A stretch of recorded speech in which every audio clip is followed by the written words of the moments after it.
Assalamualaikum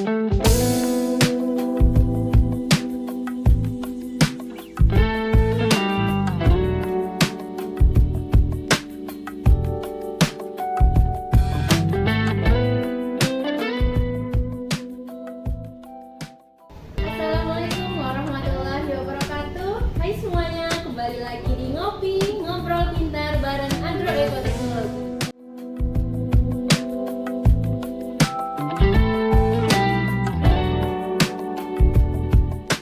Nama saya Henry Sani Putri sebagai moderator pada podcast hari ini, dan tentunya ditemani dengan narasumber yang keren banget, yaitu Kak Amrul Jihadi, SPMSI. Hai Kak Amrul, gimana kabarnya nih? Alhamdulillah sehat-sehat.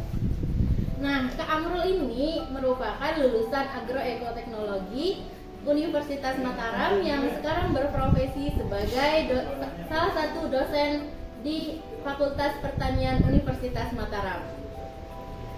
Nah, Kak Amrul ini juga pernah sebagai perwakilan dalam kegiatan Summer Research Program SRP di Universitas Tsukuba, Jepang.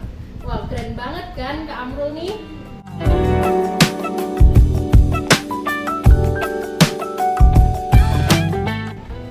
Oke Sobat Ngopi, selanjutnya kita akan membahas tentang S2. Nah Kak Amrul, apa sih yang menjadi motivasi kakak untuk lanjut ke S2?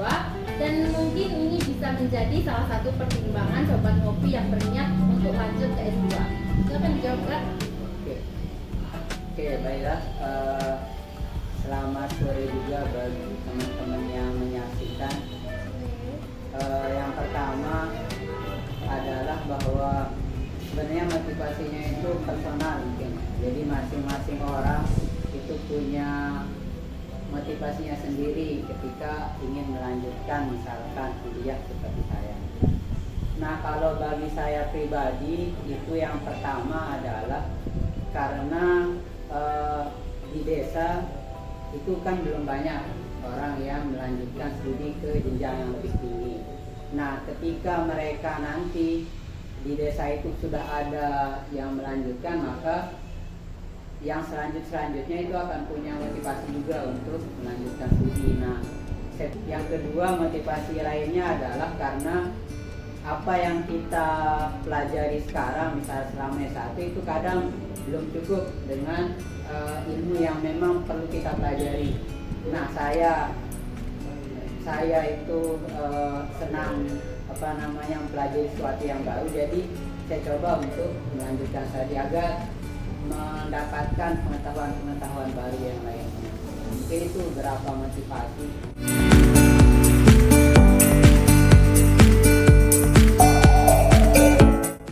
Nah, ini motivasinya kita udah ketemu guys.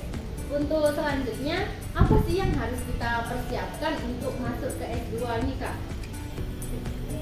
Kalau untuk persiapan itu mungkin ada banyak tips di internet ya, banyak tips di internet tentang bagaimana atau apa yang perlu dipersiapkan sebelum memutuskan untuk melanjutkan studi S2.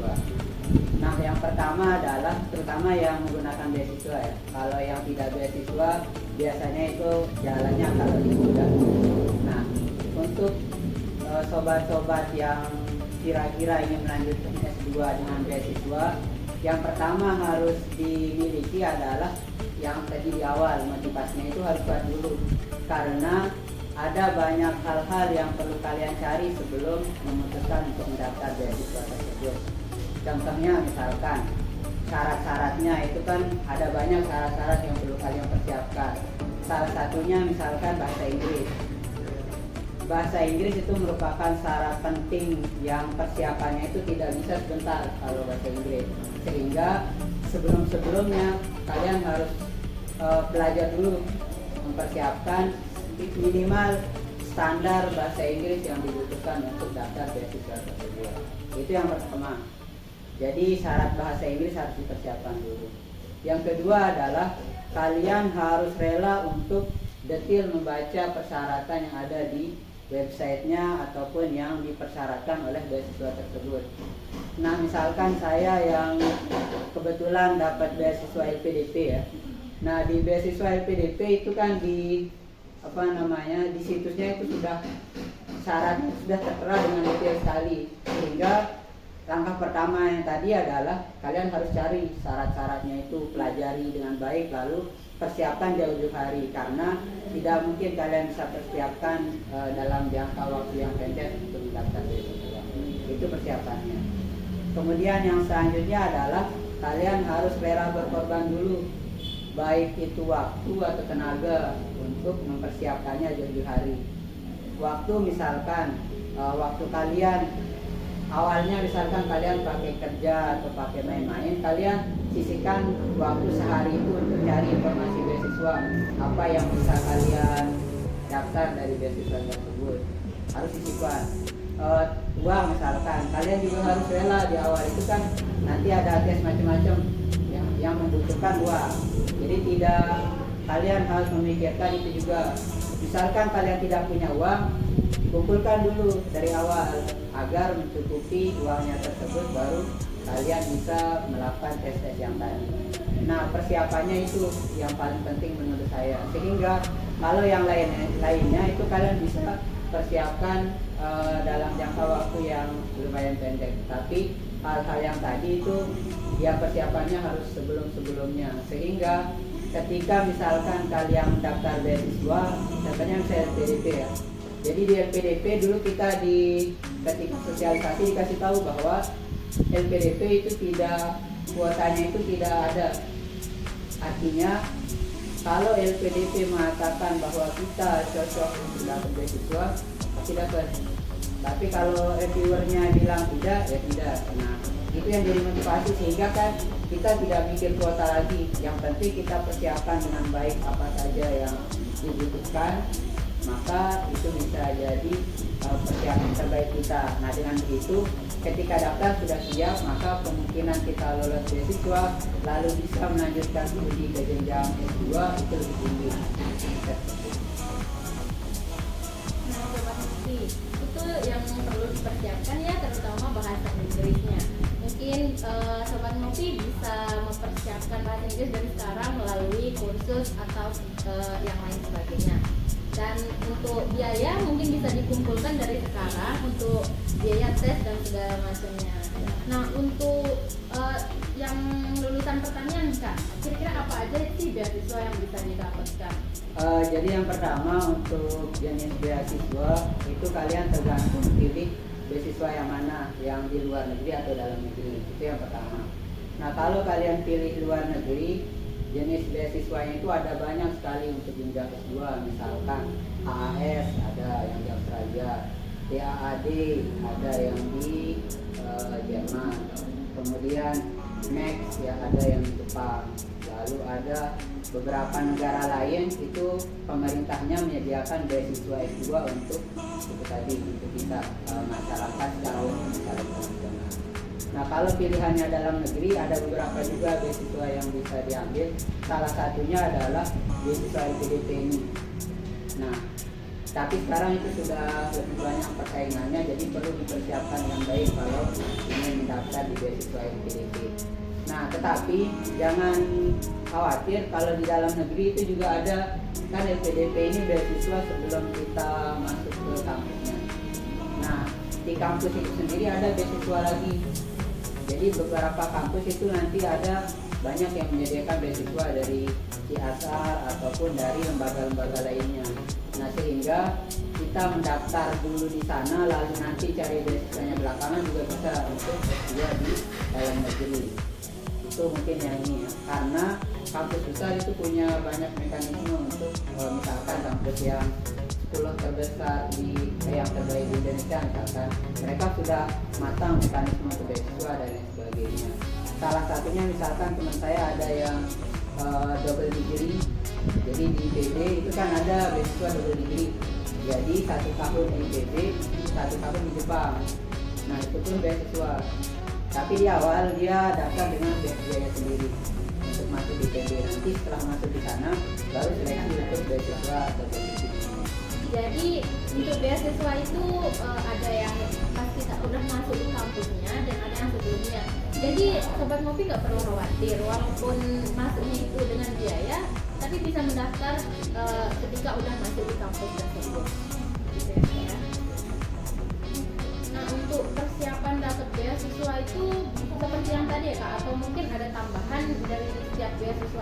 aja sih yang perlu dipersiapkan, kemungkinan antara nilai kah atau gimana, apa yang dinilai untuk dapat beasiswa tersebut, kemungkinan atau dari ekonomi kah yang dilihat seperti beasiswa di S1 atau gimana?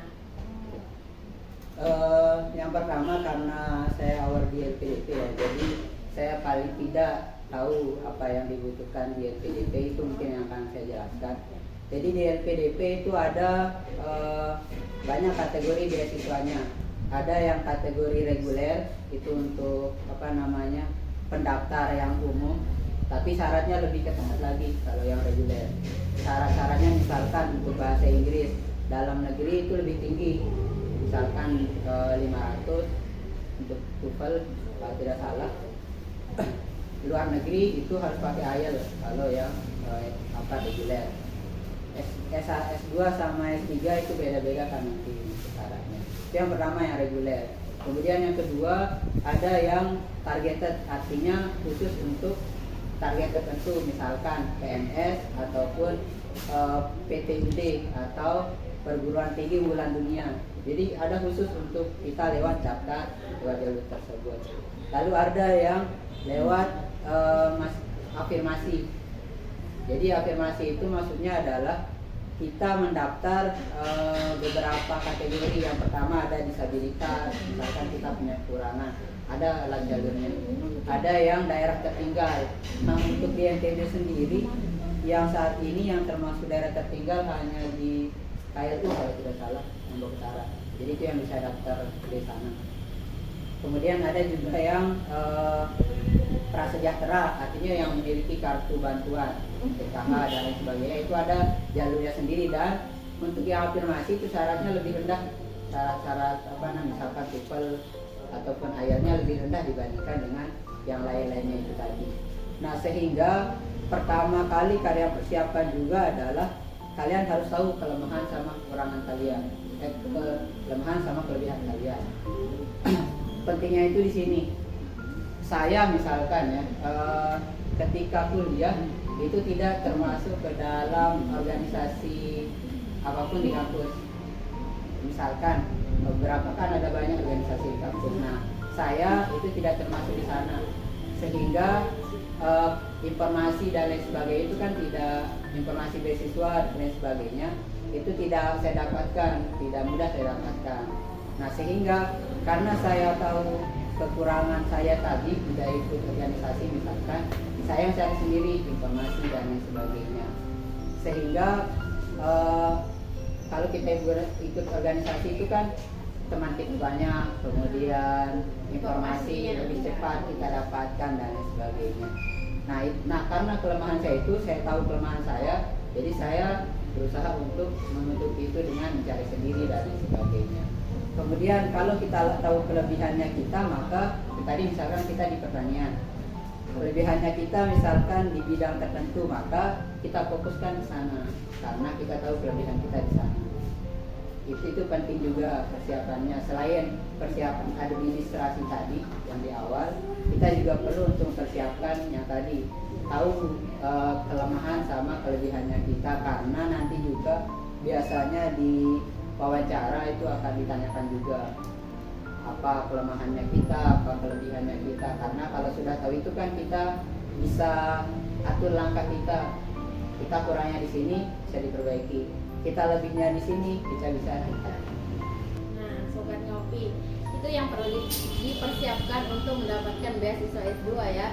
Jadi Sobat Ngopi nggak perlu khawatir, beasiswa S2 itu sangat banyak, dan untuk persyaratannya pun kurang lebih sama ya kayak S1 gitu kan. Ada yang prasejahteranya, ada yang daerah tertinggalnya. Jadi selagi ada niat untuk S2 pasti ada jalannya Kak ya. Banyak ya. Oke. Jadi saya tambahkan sedikit saja ya.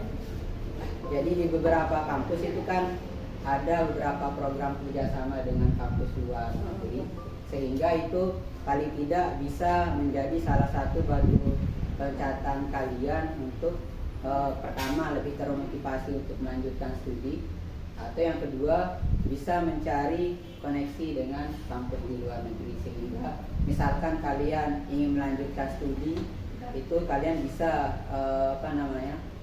memanfaatkan itu untuk lebih awal menentukan risetnya apa dan lain sebagainya. Itu salah satunya.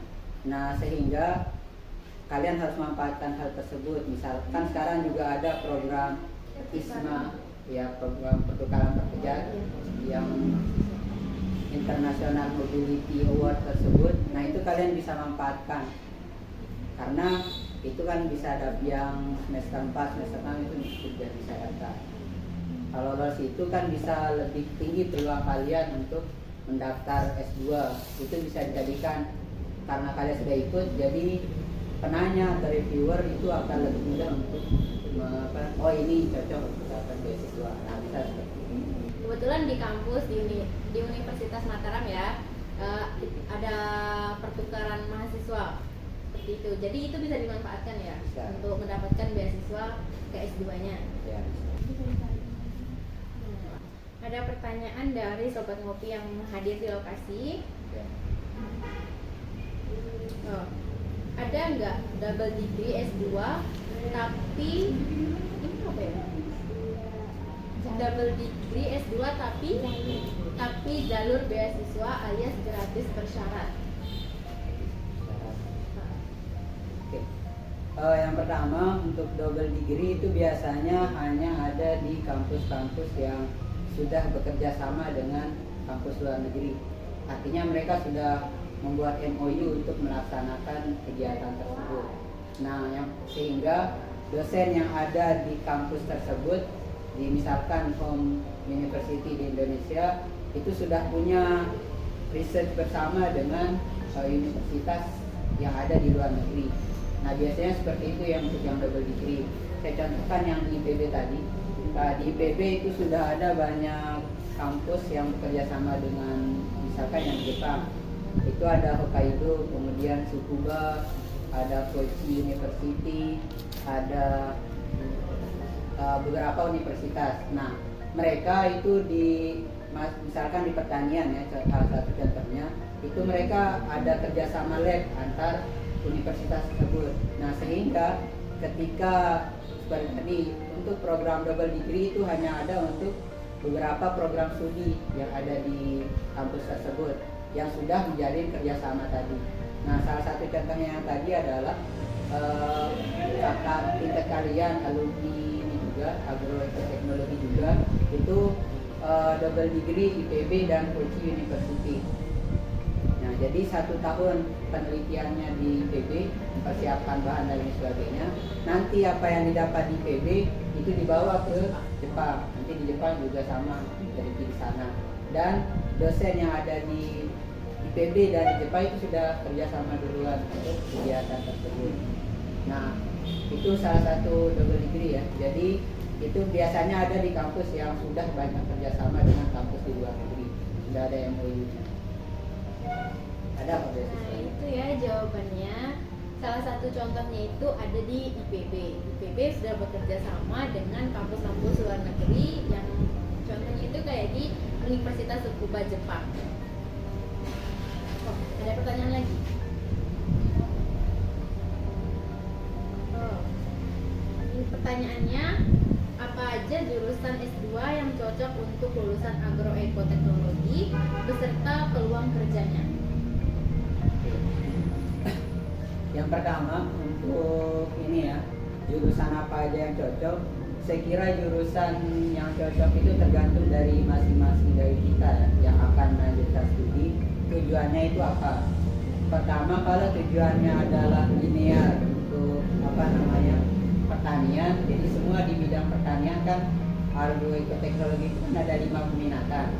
Nah, jadi 5 peminatan itu apapun yang kalian pilih itu nanti akan cocok untuk ya, tergantung dari penelitian S1-nya kita itu apa, kalau ini linear. Nah, peluang kerjanya kalau dosen biasanya harus linear dengan apa yang kita teliti S1 dengan S2. Itu harus disyaratkan seperti itu. Nah, sehingga kalau tujuannya misalkan ingin jadi dosen, berarti harus linear pilih program studinya. Tetapi kalau tujuannya adalah misalkan untuk pekerjaan yang lain, ada kalau beasiswa biasanya harus dekat keilmuannya, karena nanti nanti kita akan ada alasan untuk dapat beasiswa tersebut. Jadi harus dekat, karena kalau jauh kan tidak mendukung kita belajarnya ini, sedangkan S2-nya belajarnya yang lain. Kalau beasiswa biasanya akan lebih sulit untuk dapat beasiswa.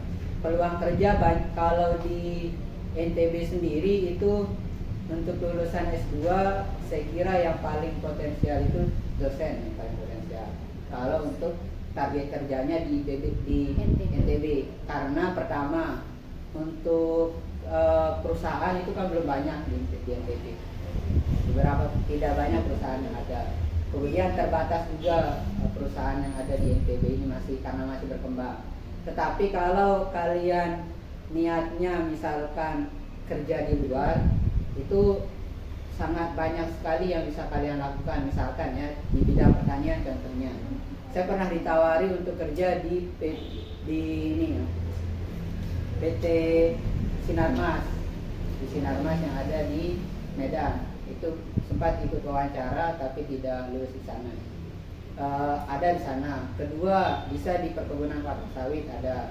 Kemudian di beberapa perkebunan teh dan lain sebagainya. Itu semua membutuhkan peneliti juga di sana. Dan untuk kesejahteraan itu sangat jauh lebih sejahtera juga untuk yang dibandingkan dengan S2 dengan S1 misalkan kalian kerja di luar, di Jawa ataupun di pulau-pulau yang lain.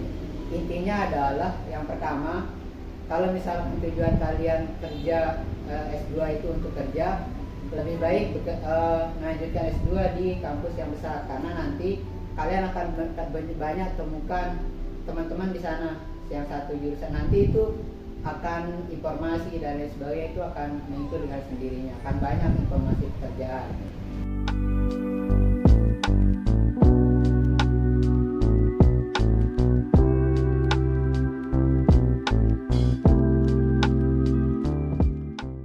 Jadi kalau untuk masalah cocok dan tidak cocoknya untuk yang lulusan agroekoteknologi itu tergantung dari diri kita masing-masing. Intinya banyak yang bisa dipilih program studinya, yang penting masih berkaitan dengan apa yang kita pelajari itu kan. Apakah ada minimal IPK untuk lanjut S2? Terus apakah syarat untuk melanjutkan S2 sama untuk tiap-tiap universitas? Oke. Yang pertama untuk IPK biasanya kalian nanti untuk detailnya kalian bisa lihat di syarat di masing-masing ini ya, di masing-masing penyelenggara beasiswa dulu, penyelenggara beasiswa. Kalau untuk biaya sendiri biasanya misalkan di PB ya, kalau di bawah 3 itu masih di awal, misalkan kalian biaya sendiri, di awal itu masih tergolong percobaan, sehingga kalian harus buktikan bahwa nanti di semester 1 itu IPK-nya bagus, baru kalian tidak lagi jadi percobaan misalkan. Itu salah satunya misalkan di PB. Kemudian untuk beasiswanya sendiri itu di LPDP itu syarat minimal 3 biasanya, IPK minimal 3.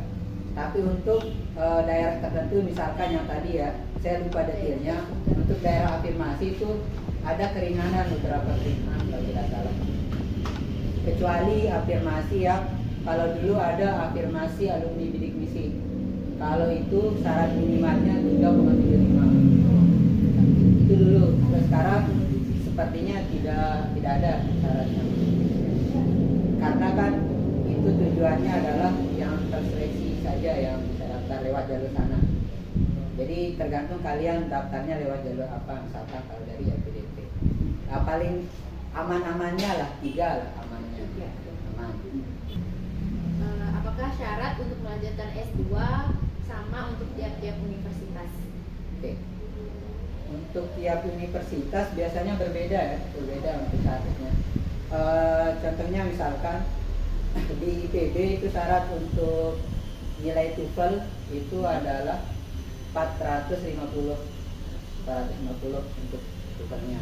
Sedangkan di UGM itu syaratnya 500. Nah, terus masing-masing punya mekanismenya sendiri-sendiri misalkan ya. Yang di IPB misalkan, setahu saya, karena kalau yang kampus saya tidak banyak cari-cari informasinya. Dari IPB misalkan nilai kalian 450, maka itu sudah dapat B nanti ketika sudah masuk di PB, itu kalian dapat langsung nilai B untuk bahasa Inggris. Tapi misalkan ada di bawah itu nilai kalian, maka kalian harus mengambil bahasa Inggris nanti ketika kuliah di PB. Harus ambil mata kuliah bahasa Inggris selain mata kuliah yang lainnya.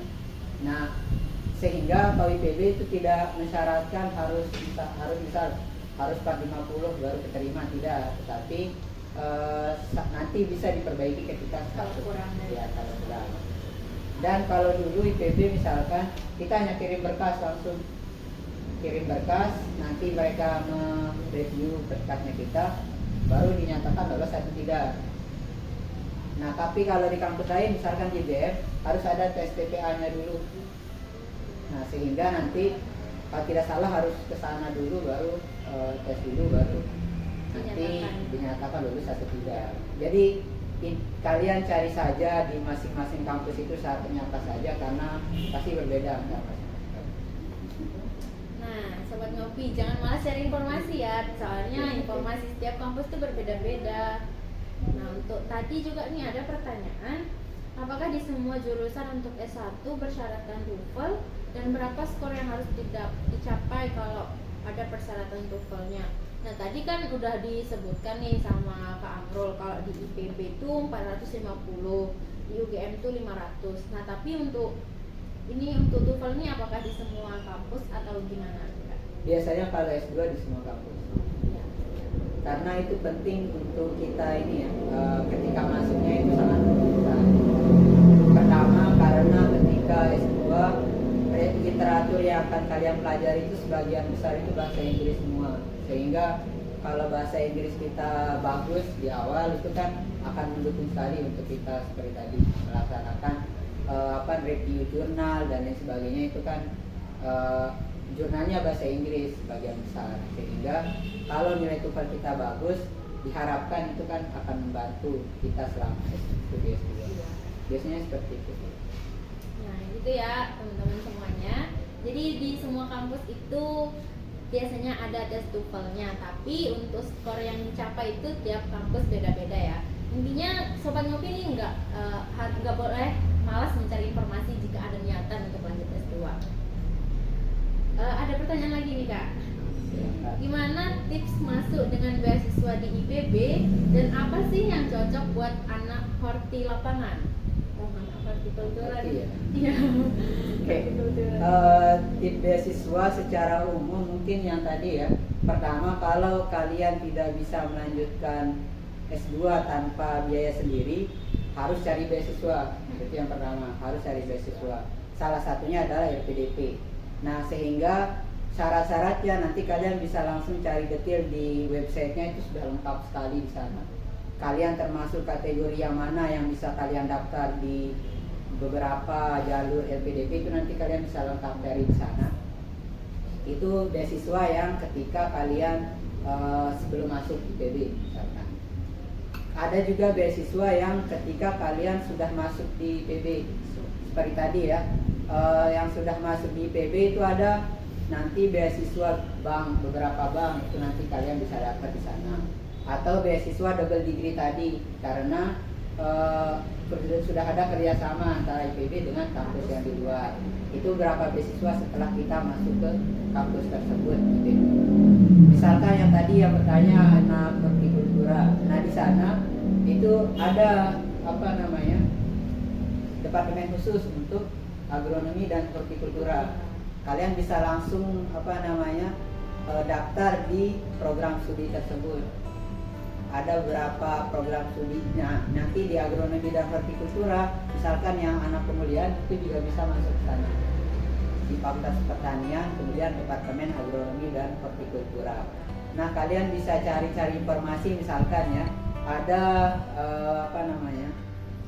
dosen yang alumni sana, alumni agronomi hortikultura di IPB misalkan. Nah, kalian tanyakan ke beliau apa saja riset di sana dan sebagainya. Bisa kalian tanya dulu, misalkan di Unram ada dosennya yang sudah di sana, alumni sana, bisa tanya dulu. Atau di Departemen Proteksi misalkan perlindungan tanaman, bisa tanya-tanya. Misalkan saya di bidang tersebut bisa tanya saya apa saja yang ada di sana, bagaimana labnya di sana, kemudian kehidupan kampus di IPB bagaimana. Nah itu kalian cari-cari saja di awal untuk mendukung seperti tadi ya kegiatan kalian. Sehingga ada dua jalur tadi ya. Kalau yang mampu biaya sendiri silahkan, tidak apa-apa. Nanti bisa di awal di sana cari beasiswa juga bisa. Tapi kalau yang tidak mampu, persiapkan dulu beasiswanya, baru cari kampusnya, kampus yang mana. Nah, karena kalau sudah seperti itu maka beasiswanya sudah dapat, kampusnya sudah ada, jadi bisa langsung untuk melanjutkan tujuannya. Oke, sobat ngopi, lagi-lagi nih jangan malas mencari informasi, karena informasi tentang kampus dan beasiswa dan segala macamnya itu banyak banget ya di website kampusnya. Ada pertanyaan lagi? Wah, ada pertanyaan lagi ya. Banyak pertanyaan. Oke, ini ada pertanyaan lagi. Apakah penerima beasiswa LPDP boleh menerima beasiswa lain? Oke. Kalau itu jelas jawabannya ya tidak, karena di kontraknya kalian nanti kalian akan tanda tangan kontrak berapa cara dan sebagainya. Seperti misalkan tidak boleh melakukan tindakan kejahatan yang berat. Kalau kalian misalkan melakukannya, misalkan kalian 3 tahun sudah S2 2 tahun. Misalkan 1 tahun itu kalian sudah sudah masuk, kemudian kalian melakukan tindakan kejahatan, maka kalian pertama di blacklist LPDP, yang kedua kalian disuruh kembalikan dana yang sudah 1 tahun yang sudah didapatkan itu. Nanti di kontraknya itu sudah jelas. Nah, apalagi yang tadi yang apakah bisa untuk dapat yang lain? Saya rasa memang tidak bisa, karena kalau kita kan di sana sudah dihitung semua. Jadi LPDP itu lengkap beasiswanya. Biaya hidup kalian dikasih per bulan, biaya kuliah sudah ditanggung, biaya penelitian ada nanti, kemudian biaya buku juga ada. Nanti kalian ada banyak komponen biaya ditanggung. Nah, masa setelah dapat yang segitu banyaknya kalian masih cari yang lain? Itu salah satunya ya. Sehingga ya nanti kalian juga di kontraknya jelas apa yang boleh dan tidak boleh dilakukan. Nah gitu ya nih buat yang nanya beasiswa LPDP boleh menerima beasiswa lain boleh atau tidak? Jawabannya tidak boleh ya, karena di sana tuh udah lengkap banget yang sobat ngopi dapatkan gitu. Oke, pertanyaan selanjutnya, apa saja kesulitan selama menjalankan S2? Oke. Kesulitannya ya ada banyak sebenarnya. Yang pertama, karena kan kita kampusnya misalkan di Indrang ya. Kita S1-nya di Indrang, kemudian lanjut S2 di kampus IPB, itu kan kalau secara peringkat masih jauh di Indrang sama di IPB. Nah, sehingga suasana kampus di Indrang dan IPB juga berbeda, sangat berbeda. Untuk saya yang saya rasakan, sehingga kesulitan pertama adalah kita perlu adaptasi dengan sistem yang ada di kampus tersebut. Itu kesulitan pertama. Pengalaman saya, karena saya agak susah untuk beradaptasi, jadi 1 semester pertama itu kita tidak bisa kemana-mana, tugas, jurnal, praktikum dan lain sebagainya. Sabtu Minggu itu juga terpakai kalau di di awal-awal ya. Karena tugasnya berapa, ada yang berat dan lain sebagainya. Itu yang pertama. Kemudian tapi untuk selanjutnya, karena kan sudah di awal sudah terbiasa ini ya, sudah menyesuaikan yang 1 semester. Jadi yang selanjutnya walaupun memang berat, tapi kita bisa langsung jalani. Kemudian saya kan S2-nya itu 3 tahun ya. 3 tahun, harusnya kan 2 tahun. Ya, tetapi melebihi waktu yang seharusnya. Itu ada beberapa kendala. Jadi di kampus itu nanti ada kendala-kendala yang kalian tidak bisa prediksi. Kita targetnya misalkan 2 tahun, tapi ada kendala tertentu, penelitian kita misal jalan, kemudian kita kendala keluarga misalkan yang di rumah dan lain sebagainya, itu bisa jadi kendala sehingga bisa lebih, kadang bisa lebih seperti tadi, lebih Iya, waktunya. Kalau saya misalkan ya, awalnya target walaupun lebih, paling tidak targetnya lebih 1 semester, tapi tidak bisa 1 semester, akhirnya nambah lagi 1 semester lagi. Nah, tapi itu bisa kita manfaatkan. Misalkan saya, jadi karena lebih 1 semester, saya manfaatkan untuk ikut program yang saya ikuti tadi, sama research program. Jadi kita bisa, karena sudah ada kerjasama, kita bisa coba-coba daftar kegiatan tersebut. Ya paling tidak pengalamannya kan kita dapat. Pokoknya ada banyak kendala-kendala yang tidak akan kalian bisa hindari kadang ketika melanjutkan S2. Terutama di awal ya, karena kita dari desa misalkan, dari desa lalu pindah S2-nya di kota yang sudah kampus besar, kita menyesuaikan diri dengan sistemnya yang ada di sana. Itu paling